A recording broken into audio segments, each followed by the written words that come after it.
Well, here I am again, boys and girls. I'm just looking for a book that I thought I might read to you. And today I think I'm going to read The Mightiest. And it's by Kiko Kazga. Okay, let's see who is the mightiest. We have a picture here, a lion, an elephant, and a bear. Who do you think the mightiest might be?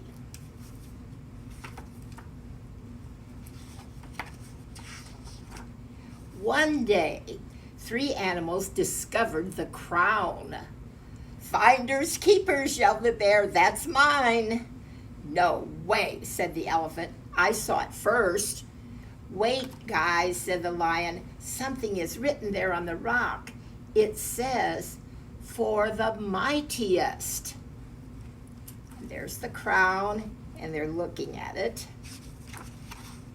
"Well then," said the lion, grabbing the crown, "this is obviously mine." "No, it's not," said the bear. "I'm the mightiest." "Step aside," said the elephant, "and give me my crown."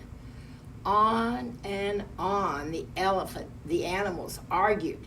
Suddenly, off in the distance, the lion saw a tiny old woman walking toward them. "Listen," he whispered, "let's settle this once and for all.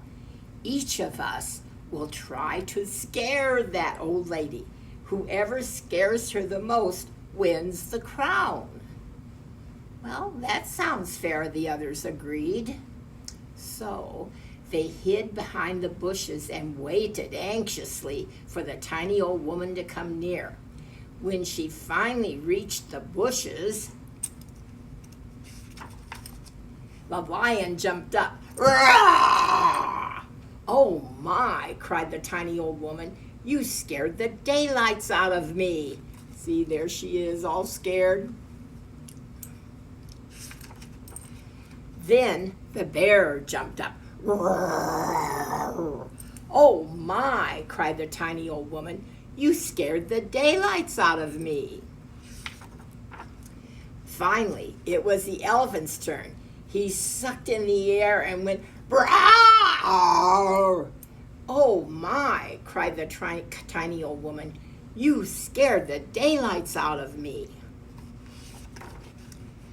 There was no way of knowing who had scared the tiny old woman the most. "My roar made her jump," boasted the lion. "My growl had her shaking in her boots," growled the bear. "My brrrr blew her away," shouted the elephant. They were so busy arguing, they didn't notice that they had company.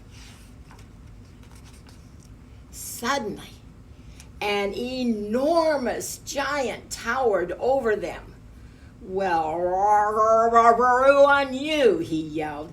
"I happen to be the biggest, the baddest, and the mightiest giant in the world. Now, give me my crown."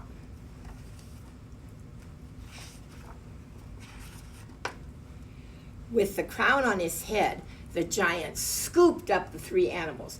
"To prove that I'm the mightiest," bellowed the giant, "I think I'll drop you all over a cliff." "Help! Somebody help us!" wailed the animals. But who could help them now? Just then, a high voice screeched, "George!" The giant jumped in the air and dropped the 3 animals and fell to the ground. There, standing in the front of the biggest, the baddest, and the mightiest giant in the world was none other than the tiny old woman. She was scaring the daylights out of him. Look how scared he is. "George," she yelled, "how many times have I told you not to pick up on poor, helpless creatures?" Lots of times, Mama," whimpered the giant. "I won't do it again. Honest, Mama, I promise." "Good, George," said the woman. "I'm glad to hear that." The animals couldn't believe their eyes. They snatched the crown away from the giant and presented it to the tiny old woman. "Surely and positively," said the lion. "Without a doubt," said the bear. "This belongs to you, ma'am," said the elephant. "Oh my," cried the tiny old woman. "How flattering." There she is with the crown on her head, if you can see it. "But," said the woman, "I don't really need this. Let's put it back where you found it." "Put it back?" they asked her.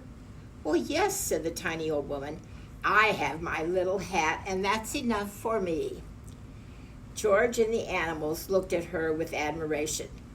The Mightiest didn't need a crown after all. As soon as they left, the woods became quiet again. The golden crown sat peacefully on its rock, just like before. But not for long.